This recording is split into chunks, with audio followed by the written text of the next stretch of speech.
Hello guys. How you guys doing today? Hope everybody is fine.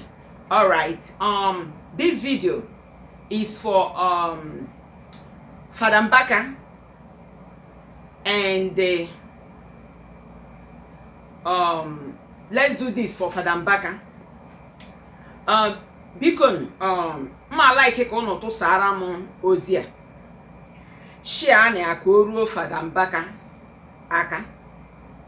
Then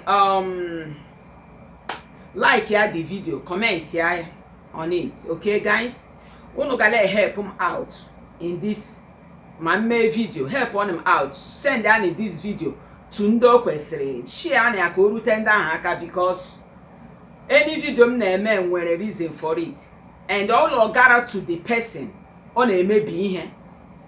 So drop video Chineke tụsa na ka o rute onye a na-emere ya aka.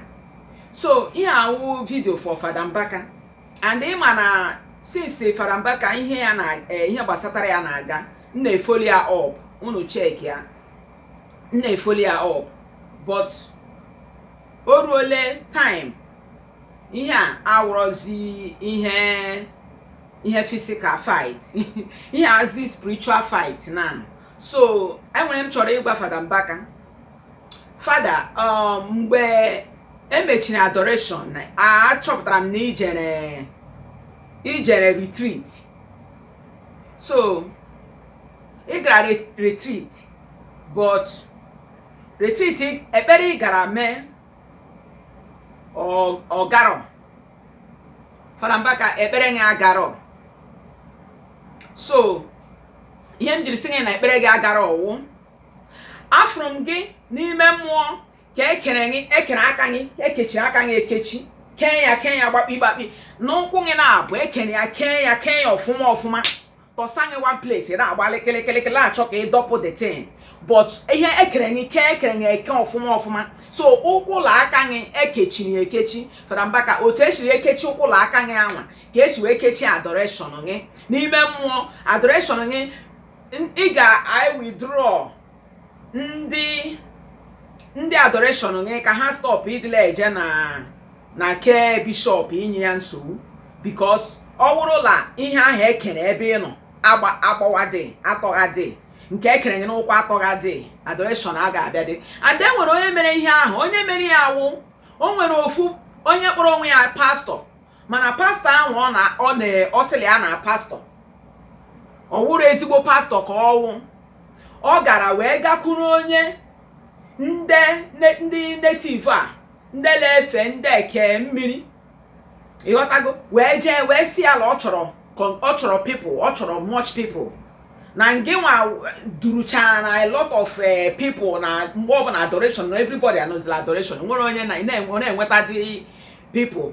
So onye ahụ ewere meri ya gwọrọ ọgwụ ka o nwee ike ka people nwee ike na-abịala chọọchị ya. So ka a gwọrọ ya ọgwụ ahụ, so na ọ na-adọrọ your members, so ọ na-adọrọ your members na. So as a matter of fact, o werele gift wee jee na onye gwọrọ ya ọgwụ, ịghọtago na. So your adoration neediri ịsakụ all your congregation, kpọta ha ka ha ncha banye ekpere. Unu ga-abanye ekpere 7 days, 6 to 7 days, ka Chineke ga tọọ agbụ ahụ ekere gị n'ime mmụọ n'ụkwụla aka. Ama m na ekwesịghị idile eme video like this, because I send ala gị check ya, send ala gị message, no ordinary message like na forum ebe a na-eme gị, send ala gị message 3 times, enwero nke a mere ịkpọrọ m back, enwero nke ọbụla I reply back. So I have no option, because since I keep quiet like this message, but message I keep on coming, and I cannot withhold the message of God to avoid iwe spiritual man, and ihe odo ihe message shiebere Chineke n'ọbịa, ịma na ihe odo ịma ihe o nyere, and mụ awụ somebody ana m enye message m straight otu ọ dị. So ọ wụrụ na ị ga-eme kpọọ congregation gị banye na ekpere, and the onye witch doctor ma onye witchcraft person na-eme ihe a, ọ wụrụ la ọfụ video ọ ga-hijack ya ka ọ ghara iru nye aka. Onye mere nji achọ ka nkwere gị 101 ka ị nwee ike mee ihe a. Ekwesịghị m ime ihe a na video, but enweghịzi m choice, rather always made the video ka unu wee ghọtala ihe a na-ekwu. Ihe a wụrụ ụkwa achịla aka agba. So ihe a na-eje na nke bishop enye bishop nsogbu, unu emezila ihe ahụ. Gbaghachite ndị congregation azụ, unu banye ekpere 7 days 6 to 6, mee midnight prayer n'elu ya. Mgbangwa ị na-emechi ya, agba ekerenye n'aka atọ, nke ekerenye n'ụkwụ atọ, congregation nye enwe ike laghachite back, emepere nye adoration. When I am down and all my soul